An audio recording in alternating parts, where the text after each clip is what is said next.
Oi, gente, eu sou o Rod e esse é o Rod Indica. Rod Indica, Rod Indica. Esse episódio de hoje ele é muito especial porque eu finalmente termino esse ciclo de fazer essas leituras de Halloween aí. Eu acho que eu consegui fazer todas as que eu me propus, então isso foi ótimo. Meu último livro dessa saga, né, é um livro que eu enrolei um pouquinho pra poder ler, mas que bom que deu certo, que eu li no momento certo dele, né? Porque eu já conheci ele tem aí quase 3 meses. E aí agora eu achei que foi o momento certo de conhecer essa história, né? O Board Game Werewolf, que é essa história aí de lobisomem game. Então eu vou contar tudo pra vocês nesse episódio. Mas antes, eu gostaria de falar pra vocês que eu agradeço muito a recepção de vocês, o que vocês estão achando, as sugestões que eu tenho recebido aí nos directs, pra poder falar sobre vocês, sobre temas, enfim.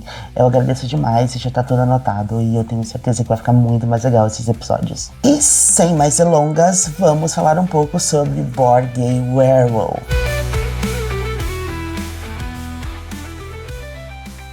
Esse livro, ele é pra você que não tá afim de um livro de romance, pra você que não tá afim de um livro adolescente. Essa história, ela segue a vida do Brian, né, depois de um tempo que ele já foi transformado em lobisomem. E aí nessa, depois que ele tem a transformação, ele tá trabalhando ali num restaurante da cidade como garçom. E meio que assim, do nada, um lobisomem um pouco mais velho, que tem umas vibes assim de ser CEO, uma vibe um pouco mais coach, que é o Tyler, acaba chegando ali e meio que convidando o Brian para poder fazer parte do The Pack, a manada. E a manada seria esse lance de conquistar lobisomens para poder fazerem parte desse grupo. E aí o Brian, ele acaba sendo seduzido por essa ideia, né? Então primeiro a gente já tem aí uma situação de um livro que é um adulto, né? Então o Brian, ele tem problemas de adulto, como pagar boletos, como problemas com família, ele sabe muito bem dos problemas que ele tem com a família. Ele tem os problemas, enfim, da vida de um jovem adulto, né, ali dos seus 20 e poucos anos. Ele acabou de sair da faculdade, né, porque ele não estava conseguindo conciliar a questão dele ser lobisomem com a questão da faculdade. Enfim, então ele vende o almoço para poder comer a janta, vende os livros que ele tinha comprado na faculdade para poder pagar os boletos. Enfim, é uma história que fala sobre os dilemas de uma vida jovem adulta, só que com o fato de que esse jovem adulto, ele também é um lobisomem. Então ele acaba sendo seduzido ali pelo Tyler e essa ideia do The Pack, né? Então fala bastante sobre essa questão de pertencimento, né? Parece que o Brian, ele não tem um pertencimento assim muito grande, apesar de ele ter um Miyamigi não binário, ele tem outras pessoas ao redor dele que não tem ali esse pressentimento de ser também um lobisomem.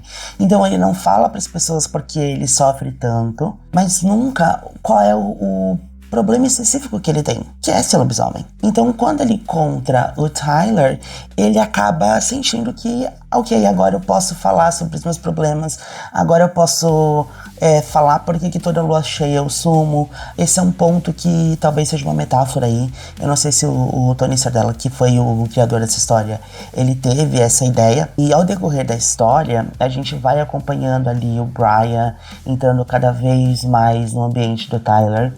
E ele se transformando um pouco no Tyler. Ele começa a deixar os amigos de lado, ele começa a pensar só sobre coisas de como fazer ali dentro do The Pack. Eles querem lançar o The Pack como se fosse uma marca, com influenciadores, com blogs, e não só para lobisomens. Então a ideia é ser uma marca de lifestyle, entre aspas, e que dentro disso, as pessoas que são lobisomens, elas iriam captar os sinais e elas iriam participar da área só para membros, né, que era uma área convidada. Obviamente, você é convidado porque você é um lobisomem. E aí lá você teria as rotinas de meditação, rotinas de coach, para poder ajudar você a viver melhor essa vida de transformação. O Tyler, ele tem um amigo dele, o Mark, que é o melhor amigo dele desde que ele era criança, e acaba que o Mark também é um lobisomem. Então eles estão ali, né, juntam-se os três, que são os primeiros dessa matilha, e a ideia é que o Brian e o Mark, eles acabem recrutando mais 2 lobisomens, cada um, para poder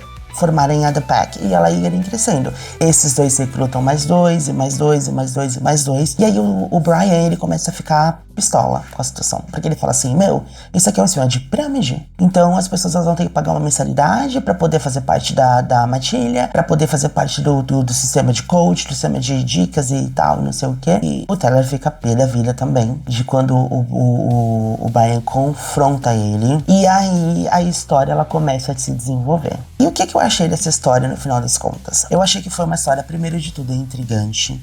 Eu tava vindo de uma maratona que eu tava lendo alguns livros que tinham uma coisa mais juvenil. E aí eu venho e apareço com um livro totalmente ao contrário disso. A gente tá falando de dilemas de vida adulta. Então, mudou toda a perspectiva do que eu tava acompanhando ali até agora. Então, pra mim, foi uma experiência diferente. E o livro, ele demorou um pouquinho pra poder me pegar também. A gente já sabia logo de cara que ele é um lobisomem. Pra mim foi meio que não tem um mistério, né? Sabe aquela coisa do Crepúsculo que a gente não sabe que os Cullen, eles são vampiros? E a gente vai descobrindo junto. Então, aqui eu já não tive isso, que desde o começo a gente já sabia que ele era um lobisomem, né? Tá no nome do título do livro. E aí, essa coisa do coach me acabou também não me pisgando muito, porque não é uma coisa do ambiente que eu vivo. E eu gosto mais de coisas que são assim do ambiente mais próximos ao meu. Agora toda a parte do mistério, agora toda a parte de ação do livro, de entender da transformação, enfim. E aí sendo essa quebra, né, tendo totalmente diferente, parece que fala assim, nossa, um outsider desse livro aqui. Então, não sei. Não é um livro que eu vou favoritar, não é um livro que eu vou reler, é um livro que eu li, achei legal, gostei.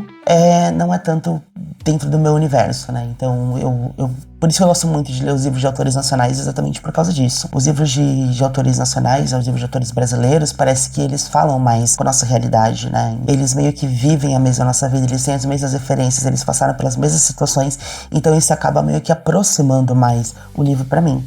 Mas eu acho que isso é uma coisa de, sei lá, de costume de ler livros estrangeiros de novo, né? Então, tô sem esse costume e agora eu tô voltando. Mas é isso, gente. Board Game Werewolf, né? Que completou aí essa maratona de Halloween com chave de ouro. E agora a gente vai para as próximas maratonas, né? Novembro, então já é o momento ali de ler livros de Natal. Então, se você tem alguma recomendação de livro de Natal pra mim, eu aceito muito, porque tô aí aberta a essas situações aí pra gente ler livros de Natal. E agora vamos pra minha próxima leitura? E aí, passando pelas livrarias, eu vi um livro que me chamou a atenção, né? Ele se chama Arthur and Teddy Are Coming Out, do Ryan Love. E aí eu vi esse livro e falei, nossa gente, que capa bonita, né? Capa diferente, ela meio que destoa dos livros que estão aqui. E aí eu fui atrás desse livro, né? Então ele tá falando assim, recomendamos pra quem é fã de Heartstopper. Eu sou fã de Heartstopper, então vamos lá, vamos ver do que se trata esse livro, né? Então eu comecei ele ontem, eu tô no capítulo 3 ou 4, se eu não me engano. A gente tá vendo aí a história do Arthur e do Teddy. A gente tem o avô e o neto, né? Então o avô, ele acaba contando que depois de anos de casamento ele tá separado da mãe porque ele tá se assumindo gay. E ao mesmo tempo a gente tem o Teddy, que é neto dele, que ele é gay. Só que aí as pessoas não sabem que o Teddy é gay, né? Só os amigos mais próximos. E a mãe do Teddy, que é filha do Arthur, ela não aceitou muito bem a história do Arthur ser gay. E aí ela tá pé da vida, falando, como assim? Ele me enganou, ele enganou a família, ele enganou todo mundo. Como assim ele tem coragem de falar que é gay? Ele não pode falar que é gay, não. E o Teddy descobriu isso no dia que ele iria falar que ele era gay. Então, meio que ele fala assim, não acredito que... meu avô saiu na frente. E a ideia é isso, né? A gente vai ver como é que essa dinâmica familiar ela vai começar a ser construída a partir do momento que tanto o avô quanto o neto falam que é gay pra essa família. E ele tá no começo e ao mesmo tempo a gente vê o Teddy ali tentando chegar nos meninos e tentar, enfim, ter o seu romance que ele nunca teve. Porque ao mesmo tempo a gente tem o Arthur, que ele fala que ele não vai mudar a vida dele, ele não quer ir atrás de ninguém, ele não se apaixonou por ninguém. E a gente tem o Teddy, que tá vivendo a vida que o avô não viveu na juventude. Então a gente vai ver esses contrapostos aí de, ao mesmo tempo, de uma pessoa mais velha assumindo gay, que também é uma coisa que a gente não vê muito, né? As pessoas não falam muito sobre isso. E o mais jovem tá se descobrindo e tá vivendo a sua vida adoidada. Bom, gente, então por hoje é só. Eu agradeço demais aí o apoio de vocês, o suporte de vocês nesses episódios. A gente tá aí indo pro 5º episódio agora, né? Então é o 5º episódio desse podcast. Então tá sendo bem interessante, tá sendo bem legal falar com a câmera de novo. Eu tô me sentindo cada vez mais à vontade, tô me sentindo cada vez melhor nessa brincadeira, né? Eu acho que é isso, a gente começar aí, e agradeço demais o apoio de vocês. E eu espero pelas dicas de livros de Natal, porque quero ler livros de Natal aí, fazer essa maratona também, maratona natalina. Bom, se você não me segue ainda, né, eu tô lá no YouTube, como Rod Indica. Lá eu falo sobre livros, eu falo sobre algumas viagens que eu faço, falo um pouquinho sobre lifestyle. Também tô no Instagram, que você pode acompanhar ali quase em tempo real as minhas leituras, então me segue lá no Instagram também. E eu estou também no Blue Sky, então se você também está no Blue Sky, você pode me seguir lá no Blue Sky, que eu também falo sobre a minha leitura, reclamo sobre as coisas, enfim, aquelas coisas que a gente faz no microblog, né? Bom, gente, é isso. Eu espero vocês no meu próximo episódio e espero que vocês tenham gostado dessas indicações. Eu vejo você lá. Tchau! Rod Indica, Rod Indica.